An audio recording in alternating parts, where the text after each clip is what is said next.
أعوذ بالله من الشيطان الرجيم. بسم الله الرحمن الرحيم. ووصينا الإنسان بوالديه إحسانا حملته أمه كرها ووضعته كرها وحمله وفصاله 30 شهرا حتى إذا بلغ أشده وبلغ 40 سنة قال رب أوزعني أن أشكر نعمتك التي أنعمت علي وعلى والدي وأن أعمل صالحا ترضاه وأصلح لي في ذريتي إني تبت إليك وإني من المسلمين. أولئك الذين نتقبل عنهم أحسن ما عملوا ونتجاوز عن سيئاتهم في أصحاب الجنة وعد الصدق الذي كانوا يوعدون. إن أريد إلا الإصلاح ما استطعت وما توفيقي إلا بالله عليه توكلت وإليه أنيب. സ്നേഹാദരവുകൾ നിറഞ്ഞ സത്യവിശ്വാസിനികളെ, ജീവിതത്തിൻ്റെ സമൂല തലങ്ങളിലും രഹസ്യ ജീവിതത്തിലും പരസ്യ ജീവിതത്തിലും ഒരുപോലെ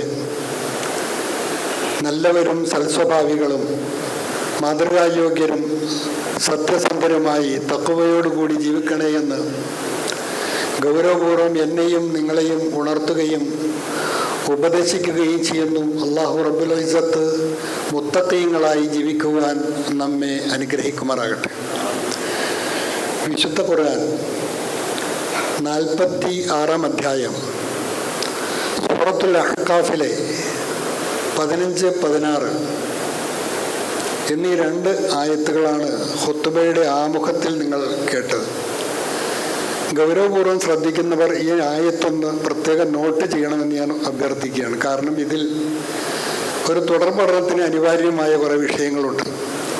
46-ാം അധ്യായം സൂറത്തുൽ അഹ്ഖാഫിലെ 15-ാമത്തെ ആയത്തെങ്കിലും നിർബന്ധമായും നിങ്ങൾ അത് പലവരും പഠിക്കുകയും മനഃപ്പാഠമാക്കുകയും ജീവിതത്തിൽ ശീലമാക്കുകയും അതിനകത്ത് ജീവിതത്തിൽ ഒരിക്കലും ഒഴിവാക്കാൻ പാടില്ലാത്ത ഒരു പ്രാർത്ഥന പഠിപ്പിക്കുന്നുണ്ട്. അതിനാണ് അതിൽ പ്രാമുഖ്യം. എൻ്റെ വിഷയവും അതുമായി ബന്ധപ്പെട്ടതാണ്. ഇൻഷാ അല്ലാഹ് നേർക്ക് നേരെ ഈ ആയത്തിലേക്ക് പ്രവേശിക്കും.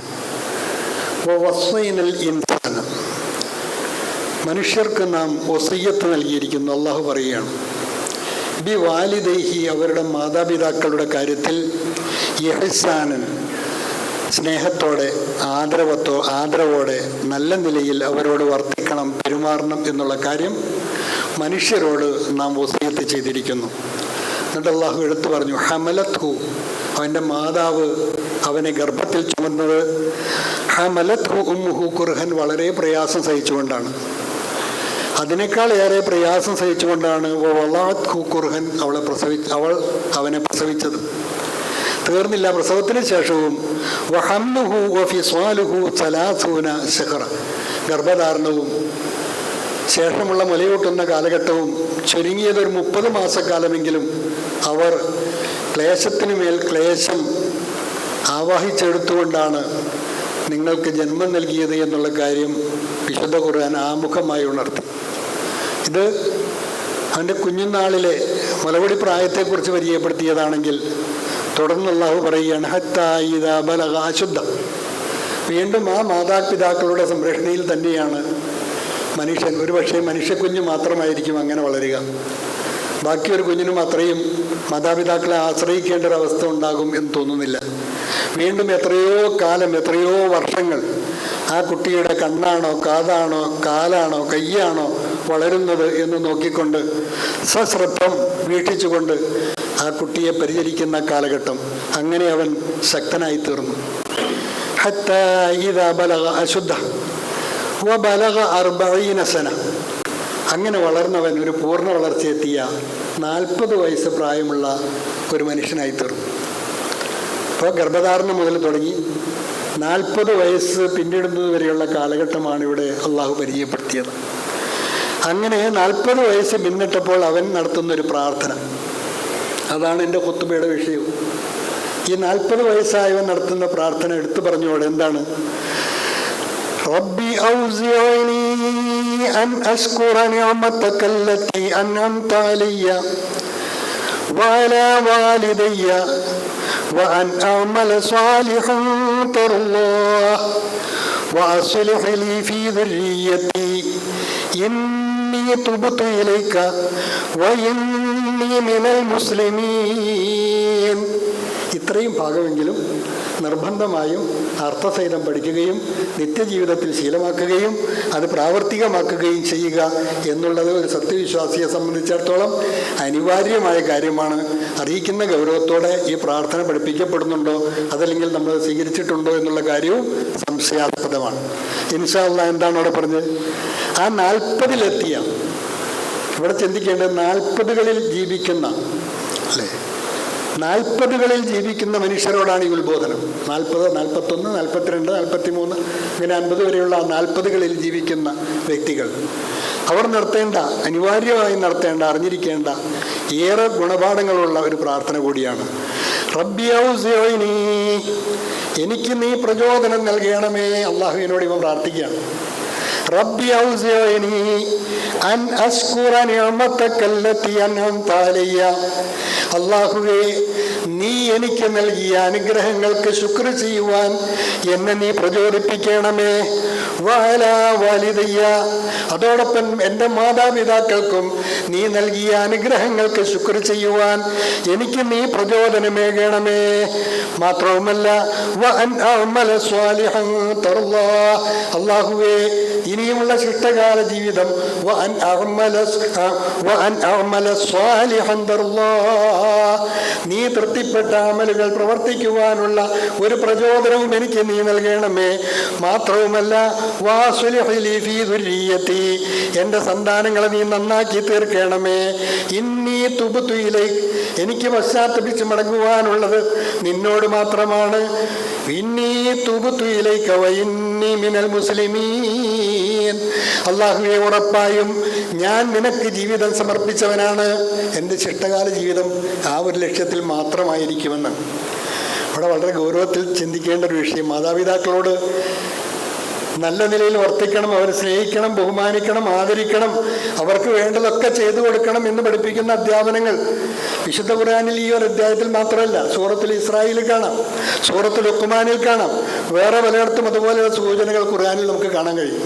വളരെ ഗൗരവതരത്തിലാണ് ഈ വിഷയം അല്ലാഹു പഠിപ്പിക്കുന്നത്. അതോടൊപ്പമാണ് ഈ 40-കളിൽ ജീവിക്കുന്നവരെ എടുത്തു പറഞ്ഞുകൊണ്ട് അവർ ജീവിതത്തിൽ പ്രാവർത്തികമാക്കേണ്ട ജീവിതക്രമവും ശൈലിയും എന്തായിരിക്കണമെന്ന് ഒരു പ്രാർത്ഥനയിൽ ഉൾപ്പെടുത്തിക്കൊണ്ട് തന്നെ അല്ലാഹു നമ്മെ പഠിപ്പിക്കുന്നത്, അല്ലേ. 40-കളിൽ ജീവിക്കുന്നവരുടെ പ്രത്യേകത എന്താ? 3 തലമുറകൾക്ക് അവർ സാക്ഷിയാണെന്നുള്ളതാണ്. 40 മുതൽ 50 വരെ ജീവിക്കുന്ന ആ കാലഘട്ടത്തിന് ഇടയിൽ ജീവിക്കുന്നവർ 3 തലമുറകൾക്ക് സാക്ഷികളാണ്. ഒരുപക്ഷെ അവരുടെ ഉമ്മയും വാപ്പയും ജീവിച്ചിരിക്കുന്നുണ്ടാകാം, ഒരാളോ 2 പേരോ, ചിലപ്പോൾ 2 പേരും ഉണ്ടാവും, ചിലപ്പോൾ ഒരാളെങ്കിലും ഉണ്ടാവും. ഈ 40-കളിൽ ജീവിക്കുന്നവർക്ക് അവരുടെ മാതാപിതാക്കളുടെ സാന്നിധ്യം ആസ്വദിക്കാൻ സൗഭാഗ്യമുണ്ടാകുന്നവരാണ്. അതോടൊപ്പം തന്നെ അവൻ ജീവിക്കുന്ന തലമുറയ്ക്ക് സാക്ഷിയാണവൻ, അവൻ്റെ പ്രായത്തിലുള്ളവർ, അവനോടൊപ്പം ജനിച്ചു വളർന്നവർ, അവനോടൊപ്പം ജീവിക്കുന്നവർ, ആ തലമുറയിലുള്ളവർക്കും അവർ സാക്ഷികളാണ്. അടുത്ത 3-ാമത്തെ തലമുറ ഇവൻ്റെ സന്താനങ്ങൾ വളർന്നു വരുന്നു, ആ തലമുറയ്ക്കും ഇവൻ സാക്ഷിയാണ്. അപ്പം 40-കളിൽ ജീവിക്കുന്നവർ 3 തലമുറകൾക്ക് സാക്ഷിയായിട്ടാണ് ജീവിക്കുന്നത് എന്നുള്ളതാണ് അതിൻ്റെ പ്രത്യേകത. അതുകൊണ്ട് തന്നെയാണ് അതിനകത്ത് ഏറെ ഗുണപാഠമുള്ളതും. ഇവിടെ മനസ്സിലാക്കേണ്ട കാര്യം, മക്കളെ പോറ്റുന്നതിലെ പ്രയാസങ്ങൾ നേർക്ക് നേരെ അനുഭവിച്ച് ബോധ്യപ്പെട്ട പ്രായമാണ്. എന്നെ വളർത്തിയതിൽ, എന്നെ പ്രസവിച്ചതിൽ, എന്നെ ഗർഭം ധരിച്ചതിൽ എന്നെ വളർത്തി വലുതാക്കിയതിൽ എൻ്റെ മാതാപിതാക്കൾ എന്ത് ക്ലേശമാണ് സഹിച്ചിട്ടുള്ളത് എന്ന് എനിക്കറിയില്ല. എനിക്കത് ബോധ്യമാകുന്നത് എനിക്ക് സന്താനങ്ങൾ ഉണ്ടാകുമ്പോഴും ആ സന്താനങ്ങളെ വളർത്തുമ്പോഴും അവർ വളർന്നു വരുമ്പോഴും അവർക്ക് വേണ്ടി ഞാൻ കഷ്ടപ്പെട്ടത് എത്രയാണ് എന്ന് എനിക്ക് ബോധ്യമാകുമ്പോഴാണ് പടച്ചവനെ എന്നെയും എൻ്റെ മാതാപിതാക്കൾ എന്തിനേറെ ഇതിനേക്കാളേറെ ഇന്നത്തതിൻ്റെ ഒരു 100 പോലും ഒരു 10 പോലും സൗകര്യമില്ലാതിരുന്ന കാലത്താണ് നമ്മളെയൊക്കെ നമ്മുടെ മാതാപിതാക്കൾ ലാളിച്ച് പോറ്റി വളർത്തിയത്. ഇന്ന് എന്തുമാത്രം സൗകര്യങ്ങളാണ്, എന്തുമാത്രം സൗകര്യങ്ങളാണ്. ആരാണ് ആ സൗകര്യങ്ങൾ ആസ്വദിക്കാത്തവർ? ഇന്നത്തെ കാലത്ത് പോലും മക്കളെ വളർത്തി വലുതാക്കുന്നത് വലിയ ഭാരമായി നമുക്ക് അനുഭവപ്പെടുന്നുവെങ്കിൽ ആ കാലഘട്ടത്തിൽ നമ്മെ വളർത്തി വലുതാക്കുന്നതിൽ നമ്മുടെ മാതാപിതാക്കൾ എത്രമാത്രം കഷ്ടപ്പെട്ടിട്ടുണ്ട്, എത്രമാത്രം ത്യാഗം സഹിച്ചിട്ടുണ്ട്, എത്രമാത്രം ദുരിതം അനുഭവിച്ചിട്ടുണ്ട് എന്നുള്ള കാര്യം ഓരോരുത്തർക്കും ആലോചിക്കാൻ പറ്റുന്ന പ്രായം കൂടിയാണ്. ജീവിതാനുഭവങ്ങളിൽ നിന്ന് 40കളിൽ ഇതവൻ പഠിച്ചെടുക്കുന്നു. ഇന്ന് ഞാൻ എത്രയാണ് എൻ്റെ മക്കൾക്ക് വേണ്ടി കഷ്ടപ്പെടുന്നത് എങ്കിൽ യാതൊരു സൗകര്യങ്ങളും പട്ടിണിയും പരിവട്ടവുമായിരുന്ന ആ കാലഘട്ടത്തിൽ എന്നെ വളർത്തിയെടുക്കുവാൻ എൻ്റെ മാതാപിതാക്കൾ എത്ര കഷ്ടപ്പെട്ടിട്ടുണ്ടാകും എന്ന് ബോധ്യപ്പെടുന്ന കാലഘട്ടം കൂടിയാണ് 40കൾ. അതുപോലെ തന്നെ നമ്മൾ മനസ്സിലാക്കേണ്ട ഒരു കാര്യമാണ് ഈ 40കളിൽ അല്ലേ, ഈ 40കളിൽ ജീവിക്കുമ്പോൾ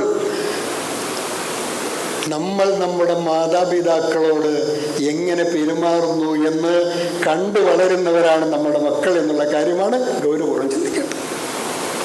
അവസാനം എത്തേണ്ട അവിടെയാണ്. എൻ്റെ ഉമ്മയും വാപ്പയും എന്നോടൊപ്പം ജീവിക്കുമ്പോൾ ഞാൻ അവരോട് എങ്ങനെ വർത്തിക്കുന്നു എന്നുള്ള കാര്യം, എങ്ങനെ പെരുമാറുന്നു, അവരെ എങ്ങനെ ആദരിക്കുന്നു, അവരെ എങ്ങനെ സ്നേഹിക്കുന്നു എന്നുള്ള കാര്യം എൻ്റെ മക്കൾ എന്നെ കണ്ട് പഠിക്കുന്നുണ്ട് എന്നുള്ള കാര്യമാണ് ഗൗരവപൂർവ്വം ചിന്തിക്കേണ്ടത്. ഇത് വളരെ ഗൗരവത്തിൽ ചിന്തിക്കേണ്ട വിഷയം. മക്കളെ സംബന്ധിച്ചിടത്തോളം വലിയ ഉത്കണ്ഠയാണ് എല്ലാവരും, പ്രത്യേകിച്ചും ഈ കാലഘട്ടത്തിൽ അല്ലേ. എവിടെ നിന്നാണ് അവർക്കൊരു നേർമാർഗം ലഭിക്കുക? അധ്യാപകർ പോലും അറസ്റ്റ് ചെയ്യപ്പെടുന്നു. എന്തിൻ്റെ പേരിലാണ്? ലഹരിയുടെ പേരിലാണ്. അധ്യാപികമാരാണെങ്കിൽ അതിനേക്കാൾ വലിയ താപ്പാനുകൾ അധ്യാപകരുടെ കൂട്ടത്തിലുണ്ട് എന്നുള്ള കാര്യത്തിൽ ഒരു സംശയമില്ല. താപ്പാനകളെ വരുതിയിൽ നിർത്താൻ ഒരു സർക്കാരിനും കഴിയാതെ പോകുന്നതുകൊണ്ടാണ് നമ്മൾ ഈ ദുര്യോഗമൊക്കെ അനുഭവിക്കുന്നത്. നാട് ഭരിക്കുന്നത് താപ്പാനകളാണ്, സർക്കാരുകളല്ല, രാഷ്ട്രീയ പാർട്ടികളല്ല. ആരധികാരത്തിൽ വന്നാലും താപ്പാനകളെ വരുതിക്ക് നിർത്താൻ കഴിയില്ല. ഈ ലഹരി മാഫിയയുടെ കാര്യത്തിൽ അത് തന്നെയാണ്. അപ്പം അതുകൊണ്ട് നമ്മുടെ മക്കളുടെ കാര്യത്തിലെല്ലാം വലിയ ഉത്കണ്ഠ നമുക്കുണ്ട്. ഇവിടെ ഉത്കണ്ഠപ്പെടുന്നതിനേക്കാളുപരി നമ്മൾ ജാഗരൂകരാകാനാണ് ആവശ്യം. എൻ്റെ മക്കൾ എങ്ങനെ വളർന്നു വരണമെന്ന് ഞാൻ ആഗ്രഹിക്കുന്നുവോ അല്ലേ, എൻ്റെ മക്കൾ എങ്ങനെ വളർന്നു വരണമെന്ന് ഞാൻ ആഗ്രഹിക്കുന്നുവോ ഞാൻ അങ്ങനെ ആയിത്തീരണം. എന്നെ കണ്ട് എൻ്റെ മക്കൾ അല്ലേ എന്നിൽ നിന്ന് പാഠം ഉൾക്കൊള്ളുവാൻ, സ്നേഹാദരവുകൾ വാങ്ങുവാൻ, പരിലാളനങ്ങൾ ഏറ്റുവരുവാൻ, അവരോട് ഒപ്പം സഹവസിക്കുവാൻ അല്ലേ. നമ്മൾ അറിയാൻ ശ്രദ്ധിച്ചിട്ടുള്ളൂ, ദിവസത്തിൽ ഒരു നേരമെങ്കിലും എല്ലാവരും ഒരുമിച്ചിരുന്ന് ഭക്ഷണം കഴിക്കാൻ. വളരെ പ്രധാനപ്പെട്ട കാര്യമാണ്, വളരെ പ്രധാനപ്പെട്ട കാര്യം. 3 നേരവും എന്ന് ഞാൻ പറയുന്നില്ല. കുടുംബത്തിലുള്ള അംഗങ്ങളെല്ലാവരും കൂടി ഒരുമിച്ചിരുന്ന് ഒരു നേരമെങ്കിലും ദിവസം ഭക്ഷണം കഴിക്കാൻ കഴിഞ്ഞാൽ കുടുംബത്തിൽ വലിയ മാറ്റമുണ്ടാക്കാൻ അത് സഹായിക്കും. അത് വേറൊരു വിഷയമാണ്, ഞാൻ അങ്ങോട്ട് പോകുന്നില്ല. അതുകൊണ്ട് ഇന്നത്തെ പ്രശ്നം എന്താണ്? മക്കൾ വരുതിയിൽ നിൽക്കുന്നില്ല എന്നാണ്. മക്കൾ നമ്മുടെ വരുതിയിൽ നിൽക്കുന്നില്ല, അവർ പറഞ്ഞാൽ അനുസരിക്കുന്നില്ല. ഇങ്ങോട്ട് വിളിച്ചാൽ മക്കൾ അങ്ങോട്ടാണ് പോകുന്നത്. ഇതൊക്കെ നിത്യവും നമ്മൾ കേൾക്കുന്ന അനുഭവിക്കുന്ന യാഥാർത്ഥ്യങ്ങളാണ്. നമ്മുടെ അഭീഷ്ടങ്ങൾക്ക് അവർ വഴങ്ങുന്നില്ല അല്ലേ. നമ്മുടെ ഇഷ്ടത്തിനനുസരിച്ച് നമ്മുടെ കുട്ടിയെ കല്യാണം കഴിക്കാൻ പറ്റുന്നു.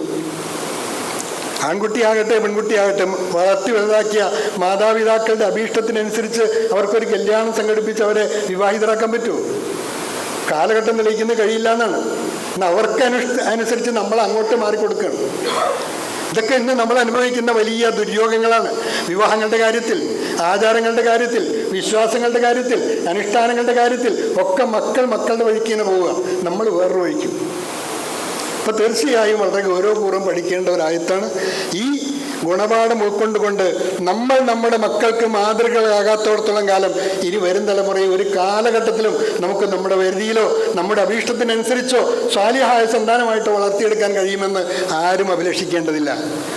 മക്കൾ മാതാപിതാക്കൾ എന്ത് ചെയ്യുന്നുവോ അതവർക്ക് നല്ലതാണ്. മാതാപിതാക്കൾ എന്ത് ഒഴിവാക്കുന്നതോ അതവർക്ക് ചീത്തയാണ്. ഉദാഹരണം പറയണോ? വാപ്പ പുകവലിക്കുന്ന വ്യക്തിയാണ് എങ്കിൽ മക്കളത് കണ്ടു വളരുന്നുവെങ്കിൽ പുകവലി അവന് നല്ല സ്വഭാവമാണ്, സ്വഭാവമാണ്. അല്ലയോ? അപ്പോൾ ചെയ്യില്ലോ. ഒരു ഉദാഹരണം പറഞ്ഞു. പുകവലി നല്ല സ്വഭാവമായി തീരുന്നത് എന്തുകൊണ്ടാണ്? വാപ്പ ചെയ്യുന്നതുകൊണ്ടാണ്. മോശമാണെങ്കിൽ വാപ്പ ചെയ്യില്ല. വാപ്പ എന്തൊഴിവാക്കുന്നുവോ അതവന് ചീത്ത സ്വഭാവമാണ്. ഉദാഹരണം പറഞ്ഞാൽ, വാപ്പ നമസ്കരിക്കുന്നില്ല എന്നിരിക്കട്ടെ, 5 നേരമായി കൃത്യമായി നമസ്കരിക്കുന്ന സ്വഭാവം വാപ്പാക്കില്ല. അപ്പം മക്കളെന്താ മനസ്സിലാക്കുക? നമസ്കാരം ഒരു മോശമായ ഏർപ്പാടാണ്, ഒരു ചീത്തയായ ഏർപ്പാടാണ്, ജീവിതത്തിൽ പ്രാവർത്തികമാക്കേണ്ട കാര്യമല്ല. അതുകൊണ്ടാണല്ലോ എൻ്റെ വാപ്പയും ഉമ്മയും നിസ്കരിക്കാത്തത്. പിന്നെ ഞാനെന്തിനാ ചെയ്യേണ്ടത്? ഇത് വളരെ ഗൗരവമുള്ള വിഷയമാണ്. നമ്മുടെ മക്കൾ എന്താകണമെന്ന് നമ്മൾ ആഗ്രഹിക്കുന്നു, നാം അതാകാത്തിടത്തോളം കാലം ആ വഴിക്ക് നമ്മുടെ മക്കളെ കിട്ടുകയില്ല. അതുകൊണ്ട് തീർച്ചയായും അല്ലേ, അബീ ഹുറൈറ റളിയല്ലാഹു അൻഹു മക്കളോടും മാതാപിതാക്കളോടുള്ള കടപ്പാട് പറയുന്നിടത്ത്, മാതാപിതാക്കൾക്ക് എങ്ങനെയാ അവർ ചെയ്ത സേവനങ്ങൾക്ക് പ്രത്യുപകാരം ചെയ്യാൻ പറ്റുമോ? ഒരു വിധത്തിലും നിനക്ക് അവർക്ക് പ്രത്യുപകാരം ചെയ്യാൻ പറ്റില്ല എന്ന് റസൂലുള്ളാഹി പറഞ്ഞത്. ഒരർത്ഥത്തിലും നിന്റെ മാതാപിതാക്കൾക്ക് അവർ നിനക്ക് ചെയ്ത സേവനങ്ങൾക്ക് പ്രത്യുപകാരം ചെയ്യാൻ നിനക്കാവുകയില്ല എന്നാണ്. عن أبي هريرة رضي الله عنه قال قال رسول الله صلى الله عليه وسلم لا يجزي ولد والدا إلا أن يجده مملوكا فيشتريه فيعتقه. أعوذ بالله. ഇമാം മുസ്ലിം റിപ്പോർട്ട് ചെയ്ത ഹദീസ്. നിന്റെ മാതാപിതാക്കൾക്ക് പ്രത്യുപകാരം ചെയ്യുക എന്ന് പറയുന്നത് നിനക്ക് അസാധ്യമായ കാര്യമാണ്. ലാ യജ്സി വലദുൻ വാലിദൻ, ഒരു പുത്രനും തൻ്റെ പിതാവിനോട് പ്രത്യുപകാരം ചെയ്യാൻ കഴിയുകയില്ല. എന്നിട്ടൊരു ഉദാഹരണം പറഞ്ഞു. ഇല്ല അൻ യജിദഹു മംലൂക്കൻ, നിന്റെ വാപ്പയെ ഒരടിമച്ചന്തയിൽ കന്നുകാലികളെ വിൽക്കാൻ വെച്ചിരിക്കുന്ന പോലെ നിന്റെ വാപ്പയെ വിൽക്കാൻ വെച്ചിരിക്കുന്ന നീ കാണുന്ന ഒരു സാഹചര്യം ഉണ്ടായി. നീ സമ്പന്നനാണ്, നിന്റെ വാപ്പയെ അടിമച്ചന്തയിലെ കന്നുകാലികളെ വിൽക്കാൻ വെച്ചിരിക്കുന്നത് പോലെ വിൽക്കാൻ വെച്ചിരിക്കുന്നത് നീ കാണുകയും, ഒരടിമയെ മോചിപ്പിക്കാൻ വില കൊടുത്തു വാങ്ങണമെങ്കിൽ ഭീമമായ സംഖ്യ കൊടുക്കണം. അങ്ങനെ ആ വാപ്പയെ ആ അടിമത്വത്തിൽ നിന്ന് അദ്ദേഹത്തെ വില കൊടുത്ത് മോചിപ്പിക്കുകയും അങ്ങനെ ആ പിതാവിനെ നീ ഏറ്റെടുത്ത് ആദരവുകൾ നൽകി സംരക്ഷിക്കുകയും ചെയ്യുന്ന ഒരവസ്ഥ നമുക്ക് ചിന്തിക്കാൻ പറ്റുമോ? ഇന്ന് അടിമകളുണ്ടോ? അടിമ ചന്തയുണ്ടോ? അതുകൊണ്ട് തന്നെ റസൂലുള്ളാഹി പറഞ്ഞ് ഒരു വിധത്തിലും പ്രത്യുപകാരം ചെയ്യാൻ പറ്റുന്ന ഒന്നല്ല മാതാപിതാക്കൾ നിനക്ക് ചെയ്ത സേവനം എന്നുള്ള കാര്യം. അതുകൊണ്ട് വളരെ ഗൗരവപൂർവ്വം പഠിക്കുക, മനസ്സിലാക്കുക. സുദീർഘമായ ഒരു പ്രസംഗമൊന്നും ഞാൻ ഉദ്ദേശിക്കുന്നില്ല. ഗൗരവമുള്ള വിഷയങ്ങൾ സൂചിപ്പിക്കുക എന്നുള്ളത് മാത്രമാണ്. നമ്മുടെ വീഴ്ചകൾ അല്ലാഹു പുറത്തേരുമാറാകട്ടെ. സത്യം സത്യമായി അറിയുവാനും അത് പാലിക്കുവാനും അല്ലാഹു തൗഫീഖ് നൽകി അനുഗ്രഹിക്കുമാറാകട്ടെ. അൽഹംദുലില്ലാഹില്ലദീ ഹദാനാ ലിഹാദാ വമാ കുന്നാ ലിനഹ്തദിയ ലൗലാ അൻ ഹദാനല്ലാഹ്. അല്ലാഹുമ്മ സ്വല്ലി അലാ മുഹമ്മദിൻ വഅലാ ആലി മുഹമ്മദ് وبارك على محمد وعلى آل محمد إنك حميد مجيد. أوصيكم أيضا بتقوى الله، اتقوا الله حق تقاته ولا تموتن إلا وأنتم مسلمون. അള്ളാഹുവിനെ സൂക്ഷിച്ചും ഭയപ്പെട്ടും നല്ലവരായി സൽസ്വഭാവികളായി ജീവിക്കണേയെന്ന് ഒരിക്കൽ കൂടി എന്നെയും നിങ്ങളെയും ഉണർത്തുകയും ഉപദേശിക്കുകയും ചെയ്യുന്നു. അല്ലാഹു റബ്ബുൽ ഇസ്സത്ത് മുത്തഖീങ്ങളായി ജീവിക്കുവാൻ നമ്മെ അനുഗ്രഹിക്കുമാറാകട്ടെ. തൗഹീദിൻ്റെ വിളംബരം നടക്കുന്ന അല്ലാഹു നമുക്ക് കനിഞ്ഞു നൽകിയ ഈ സ്ഥാപനം ഈ നാടിന് വലിയ അനുഗ്രഹമാണ്. ഈ ശബ്ദം ഇതുപോലെ ഒരു മിമ്പറിൽ നിന്നല്ലാതെ നമുക്ക് ലഭ്യമാവുകയില്ല. അപ്പം ഈ അവസരം കഴിവിൻ്റെ പരമാവധി പ്രയോജനപ്പെടുത്തണം. അതിൻ്റെ പ്രവർത്തനങ്ങളിൽ എല്ലാ അർത്ഥത്തിലും ശരീരം കൊണ്ടും സമ്പത്ത് കൊണ്ടും അതിനെ ധന്യമാക്കണം എന്ന് പ്രത്യേകം വസിയത്ത് ചെയ്യുകയാണ്. അതോടൊപ്പം തന്നെ ഞാനിപ്പോൾ ഇവിടെ ഒരു 3-4 ആഴ്ചകൾ ഞാനിവിടെ പല സമയങ്ങളിലായി ഈ മിമ്പറിൽ വന്നിട്ടുണ്ട്. ഒരുപക്ഷെ അന്നൊക്കെ ഞാൻ സൂചിപ്പിച്ച കാര്യം തന്നെയാണ് ജുമാ ഖുത്ബയുടെ പ്രാധാന്യം. ഇനി ഞാൻ വീണ്ടും ആവർത്തിക്കുന്നില്ല. കുറച്ചുകൂടി ഗൗരവത്തിൽ നിങ്ങളത് ഏറ്റെടുക്കണം. അതിന് ഒരു ഉഴുതറും അള്ളാഹിൻ്റെ മുന്നിൽ പറയാനില്ല എന്നുള്ള കാര്യം അല്ലേ. ഇതാ നൂദിയ ലിസ്സലാത്തി മിൻ യൗമിൽ ജുമാ ഫസ്ഔ ഇലാ ദിക്രില്ലാ. എന്ത് എൻഗേജ്മെൻ്റ് ഉണ്ടെങ്കിലും അതൊക്കെ അവസാനിപ്പിച്ച് ഖുത്ബയ്ക്ക് മുമ്പ് പള്ളിയിലെത്തുക എന്നുള്ളത് നമ്മുടെ ബാധ്യതയാണ്. ആ കാര്യം കൂടി ഒരിക്കൽ കൂടി ഉണർത്തുകയാണ്. അത് കാണാതിരിക്കുമ്പോൾ എനിക്കത് പറയാതിരിക്കാൻ കഴിയില്ല. ഇവിടെ മാതാപിതാക്കളോടുള്ള കടമ. ഒരു പക്ഷേ മാതാപിതാക്കൾ നമ്മുടെ ആദർശത്തിലില്ലെങ്കിൽ പോലും അല്ലേ, മാതാപിതാക്കൾ നമ്മുടെ ആദർശത്തിലില്ല, അവർ ഒരു മുസ്ലിങ്ങളായിട്ടായിരിക്കും ജീവിക്കുക. ഒരു അമുസ്ലിമായ മാതാവിനും പിതാവിനും ഉണ്ടായ സന്താനമാണ് ഞാൻ, അല്ലെങ്കിൽ നമ്മൾ ഓരോരുത്തരും. എങ്കിൽ പോലും മാതാപിതാക്കളോടുള്ള കടപ്പാട് അത് തീരുന്നില്ല എന്നാണ്. വയിൻ ജാഹദാക അലാ അൻ തുശ്രിക ബി മാ ലൈസ ലക ബിഹി ഇൽമുൻ ഫലാ തുതിഉഹുമാ വസാഹിബുഹുമാ ഫിദ്ദുനിയ മഅറൂഫാ. അക്കാര്യത്തിൽ അവർ നിന്നെ ഒരു പക്ഷേ അള്ളാഹു അല്ലാത്തവർക്ക് ഇബാദത്തെടുക്കാൻ വേണ്ടി നിർബന്ധിച്ചാൽ അതിൽ അനുസരിക്കാൻ പാടില്ല. ബാക്കി എല്ലാ കാര്യങ്ങളിലും അവരുടെ ഭൗതിക സൗകര്യങ്ങൾ, അവർക്ക് ചികിത്സ, അവരുടെ വസ്ത്രം, അവർക്ക് വേണ്ട ലാളന, ആദരവ്, ബഹുമാനം എല്ലാം അവർക്ക് കൊടുക്കണം. അവർ അമുസ്ലിങ്ങളാണെങ്കിൽ പോലും. അതാണ് ഇസ്ലാം പഠിപ്പിക്കുന്നത്. അതാണ് ഇസ്ലാം പഠിപ്പിക്കുന്നത്. അതുകൊണ്ട് ഒരിക്കലും മാതാപിതാക്കളോടുള്ള കർത്തവ്യ കടമ, പ്രത്യേകിച്ച് ഉമ്മയോടുള്ള, അതല്ലേ ഉമ്മയുടെ കാര്യം എടുത്തു പറഞ്ഞ്, ഹമലത്തൂമു, നിന്റെ ഉമ്മ നിന്നെ ഗർഭം ധരിച്ചതും പ്രസവിച്ചതും നിനക്ക് മുലയൂട്ടി വളർത്തിയതും അങ്ങനെ കഷ്ടപ്പെടില്ലേ? റസൂലുള്ളാഹി ചോദിച്ചല്ലോ. ആരാണ് ചോദിച്ച്? യാ റസൂലല്ലാ ഇന്നലീ മാലൻ വവലദൻ, ഇന്നലീ മാലൻ വവലദൻ, എനിക്ക് സന്താനങ്ങളുമുണ്ട് സമ്പത്തുമുണ്ട്, സന്താനങ്ങളുമുണ്ട് സമ്പത്തുമുണ്ട്. വൈന്ന വാലിദി അഹ്താജു മാലി, പക്ഷേ എൻ്റെ മാതാപിതാക്കൾ എന്നോട് സമ്പത്ത് ആവശ്യപ്പെടുന്നു.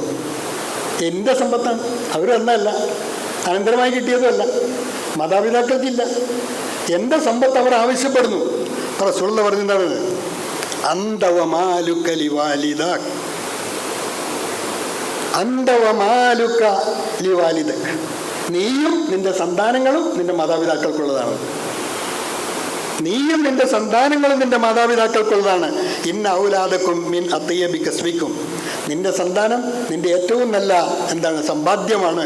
ഫക്കുലു മിൻ കസ്ബി ഔലാദിക്കും, അതുകൊണ്ട് മക്കളുടെ സമ്പത്തിൽ മാതാപിതാക്കൾക്ക് ഇത് വാപ്പ തന്നതല്ലോ, ഉമ്മ തന്നതല്ലോ, ഞാൻ ഉണ്ടാക്കിയതല്ലേ, ഞാൻ ഗൾഫിൽ പോയി പണിയെടുത്തതല്ലേ എന്നൊന്നും പറയാൻ അവകാശമില്ല. നിനക്കുള്ള സമ്പത്ത് നിന്റെ പിതാവിൻ്റെയാണ്, നിന്റെ മാതാവിൻ്റെയാണ് എന്നാണ് റസൂലുള്ളാഹി പഠിപ്പിച്ചത്. അതുകൊണ്ട് വളരെ ഗൗരവപൂർവ്വം അവരെ കരയിക്കരുത്, നിർത്തണേ, അവരെ കരയിക്കരുത്. അല്ലേ? ജാ റജുലുൻ ഇലാ റസൂലില്ലാഹി സ്വല്ലല്ലാഹു അലൈഹി വസല്ലം, ഒരു സ്വഹാബിയായ മനുഷ്യൻ അല്ലാഹുവിൻ്റെ റസൂലിൻ്റെ സവിധത്തിൽ വന്നു. അബൂദാവൂദും നസായിയും ഇബ്നു മാജയും അഹ്മദും ഒക്കെ റിപ്പോർട്ട് ചെയ്ത ഹദീസാണ്.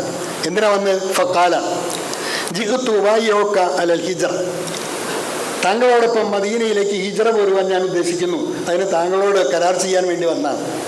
താങ്കളുടെ ഒപ്പം പോരുവാൻ, മദീനയിൽ ജീവിക്കാൻ നിവൃത്തിയില്ലല്ലോ, താങ്കളോടൊപ്പം മദീനത്തേക്ക് അല്ല മക്കയിൽ ജീവിക്കാൻ നിവൃത്തിയില്ലല്ലോ, മദീനയിലേക്ക് ഹിജ്റ പോരുവാൻ ഉദ്ദേശിക്കുന്നു, അതുമായി താങ്കളുമായിട്ട് കരാർ ചെയ്യാൻ വന്നതാണ്. പക്ഷേ തറക്തു അബവയ്യ യബ്കിയാൻ, ഞാൻ പോരുമ്പോൾ ഈ കാര്യം മാതാപിതാക്കളോട് പറഞ്ഞപ്പോൾ അവർ രണ്ടുപേരും ഇരുന്ന് കരയാണ്. അവരെ കൊണ്ടുപോകണില്ല. ഒരുപക്ഷെ അവർ മുസ്ലിങ്ങളായിരിക്കും, അവർ ഇസ്ലാം സ്വീകരിച്ചിട്ടുണ്ടാവില്ല, അവർക്ക് അങ്ങോട്ട് പോരാൻ ഇഷ്ടമില്ല.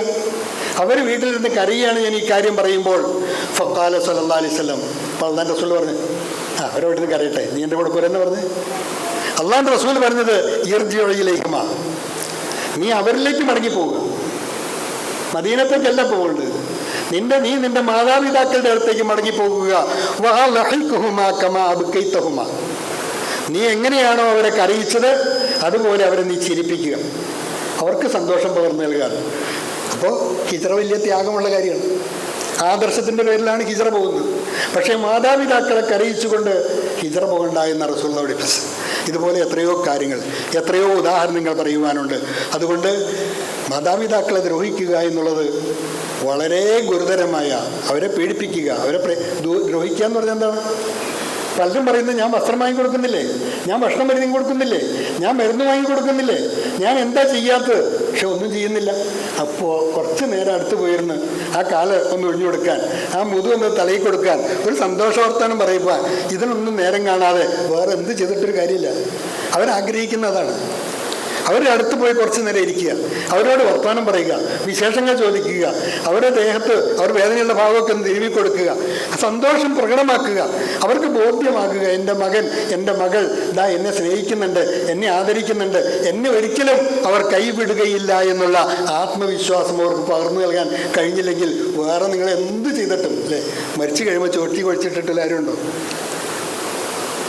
മാതാപിതാക്കൾക്ക് ആവശ്യം നിർവഹിച്ചു കൊടുക്കേണ്ടതൊക്കെ ആവശ്യമുള്ള സമയത്താണ്. ഇപ്പോൾ നമ്മൾ ആവശ്യം നടത്തുന്നപ്പോഴാണ്. ഞങ്ങളുടെയൊക്കെ നാട്ടിൽ പറയുക, ഈ മരണശേഷം നടത്തുന്ന അടിയന്തരമുള്ള കാര്യങ്ങൾക്ക് ആവശ്യം നടത്താൻ പറയുക. പാപ്പയുടെ ആവശ്യമാണ് നാളെ വരണമെന്നാണ്. വാപ്പക്ക് എന്താ ആവശ്യമുള്ളതെന്ന്. വാപ്പയുടെ ആവശ്യങ്ങൾ നിറവേറ്റി കൊടുക്കേണ്ട വാപ്പക്ക് ആവശ്യമുള്ള സമയത്താണ്. ആവശ്യം കഴിഞ്ഞതിന് ശേഷം ഒന്നും ചെയ്യേണ്ട നിങ്ങൾ. ആക്കിബത്ത് പഠിച്ചു നിശ്ചയിച്ചോളൂ. അപ്പം അതുകൊണ്ട് അവരെ ആദരിക്കുക. ഇത് കണ്ടു വേണം നമ്മുടെ കുട്ടികൾ വളർന്നു വരുവാൻ. എങ്കിൽ ആ കുട്ടികൾ നമ്മളോട് അതുപോലെ പെരുമാറും. ഇല്ലെങ്കിൽ നമ്മൾ നമ്മുടെ മാതാപിതാക്കളോട് എങ്ങനെ പെരുമാറിയോ അതിനേക്കാൾ കഠോരമായ, അല്ലേ റസൂൽ പറഞ്ഞില്ലേ, ഏത് കാര്യവും പടച്ചോൻ ശിക്ഷ മാറ്റിവെക്കുന്ന പരലോകത്തേക്കാണ്. മാതാപിതാക്കളെ ദ്രോഹിച്ചിട്ടുണ്ടെങ്കിൽ അതിൻ്റെ ശിക്ഷ ഈ ലോകത്ത് നിന്ന് തന്നെ അനുഭവിക്കേണ്ടി വരുന്നതാണ്. പല ഘട്ടങ്ങളിലെ, ഒന്ന് മക്കളിൽ കൂടി, ഒന്ന് അള്ളാഹുവിൻ്റെ കോപം ഏറ്റുവാങ്ങിക്കൊണ്ട് ആക്കിബത്ത് മോശമായിക്കോട്ടെ, ഇങ്ങനെയൊക്കെ ഈ ലോകത്ത് തന്നെ അത് അനുഭവിക്കേണ്ടി വരുമെന്നാണ്. അതുകൊണ്ട് സൂക്ഷിക്കുക. അതുകൊണ്ട് ആ കാര്യങ്ങൾ കൂടി വളരെ ഗൗരവപൂർവ്വം ഉണർത്തിക്കൊണ്ട് ഞാൻ എൻ്റെ വാക്കുകൾ ഉപസംഹരിക്കുകയാണ്. ഇവിടെ ഇതേ പ്രാർത്ഥന, ഞാൻ ആദ്യം പറഞ്ഞ പ്രാർത്ഥന, യൂസുഫ് നബി അലൈഹി സ്വലാം അല്പം പാഠഭേദത്തോടു കൂടി സൂറത്തുൽ നഹലിലും 19-ാമത്തെ ആയത്തിൽ ഇത് വരുന്നുണ്ട്. അതുകൊണ്ട് ഈ പ്രാർത്ഥന സാർത്ഥകമാക്കുന്നിടത്ത് നാം കഴിവിൻ്റെ പരമാവധി പരിശ്രമിക്കണം എന്നുകൂടി ഉണർത്തുകയാണ്. നമ്മുടെ വീഴ്ചകൾ റബ്ബുൽ ഇസ്സത്ത് പുറത്തുവരുമാറാകട്ടെ. സത്യം സത്യമായി അറിയുവാനും അത് ജീവിതത്തിൽ സ്വാംശീകരിക്കുവാനും അസത്യത്തെ അസത്യമായി തിരിച്ചറിഞ്ഞ് ജീവിതത്തിൽ നിന്ന് ഒഴിവാക്കുവാനുമുള്ള വിശാലമായ അറിവും മനസ്സും തൗഫീഖും റബ്ബുൽ ഇസ്സത്ത് നമുക്ക് ഏവർക്കും നൽകി അനുഗ്രഹിക്കുമാറാകട്ടെ. നമ്മുടെ മാതാപിതാക്കൾക്ക് മഗ്ഫിറത്തും മർഹമത്തും നൽകി അനുഗ്രഹിക്കുമാറാകട്ടെ. സ്വാലിഹായ സന്താനങ്ങളെ കൊണ്ട് നമ്മെയും സ്വാലിഹായ മാതാപിതാക്കളെ കൊണ്ട് നമ്മുടെ സന്താനങ്ങളെയും അള്ളാഹു അനുഗ്രഹിക്കുമാറാകട്ടെ. പ്രതിസന്ധികളും പീഡനങ്ങളും പ്രയാസങ്ങളും ഏറ്റുവാങ്ങുന്ന മുസ്ലിം ഉമ്മത്തിന് എവിടെയെങ്കിലും ഒരു രാജ്യത്ത് മാത്രമല്ല, ലോകവ്യാപകമായി തന്നെ, അല്ലേ, ബർമയിലുണ്ട്, ചൈനയിലുണ്ട്, ശ്രീലങ്കയിലുണ്ട്, അഫ്ഗാനിസ്ഥാനിലുണ്ട്, എല്ലായിടത്തും ഉണ്ട്, ഇറാനിലുണ്ട്, ഇറാഖിലുണ്ട്, ഇന്ത്യയിലുണ്ട്. എവിടെ മുസ്ലിങ്ങൾ പീഡിപ്പിക്കപ്പെടാത്തത്? ഇത് പീഡനം ഒഴിവായൊരു ചരിത്രം മുസ്ലിം ചരിത്രത്തിൽ ഇനി ഉണ്ടാവുകയുമില്ല, മുൻകാല ചരിത്രത്തിൽ അത് ഉണ്ടായിട്ടുമില്ല. അതുകൊണ്ട് ആ പരീക്ഷണങ്ങളൊക്കെ വിജയകരമായി നേരിടുവാൻ നമ്മൾ പ്രാപ്തരാകുമ്പോഴാണ് നമ്മൾ സ്വർഗാവകാശികളായിത്തീരുക. പ്രയാസങ്ങളും പീഡനങ്ങളും അനുഭവിക്കുന്ന മുസ്ലിം ഉമ്മത്തിന് അല്ലാഹു ഇസ്സത്ത് പ്രദാനം ചെയ്യുമാറാകട്ടെ. ഫലസ്തീൻ ജനതയ്ക്ക് സ്വൈരജീവിതം പ്രദാനം ചെയ്യുമാറാകട്ടെ. മാരകമായ രോഗങ്ങൾ കൊണ്ട് പ്രയാസപ്പെടുന്നവർക്ക് രോഗശമനവും ആരോഗ്യവും നൽകി അള്ളാഹു അനുഗ്രഹിക്കുമാറാകട്ടെ. അല്ലാഹുമ്മ ഗഫിർ ലിൽ മുഅ്മിനീന വൽ മുഅ്മിനാത്ത് വൽ മുസ്ലിമീന വൽ മുസ്ലിമാത്ത് അൽ അഹ്യാഇ മിൻഹും വൽ അംവാത്ത്. റബ്ബനാ ആതിനാ ഫിദ് ദുനിയ ഹസന വഫിൽ ആഖിറതി ഹസനതൻ വഖിനാ അദാബൻ നാർ. റബ്ബനാ ഗഫിർ ലനാ വലി ഇഖ്വാനിന അല്ലദീന സബഖൂനാ ബിൽ ഈമാൻ വലാ തജ്അൽ ഫീ ഖുലൂബിനാ ഗില്ലൻ ലില്ലദീന ആമനൂ റബ്ബനാ ഇന്നക റഊഫുർ റഹീം.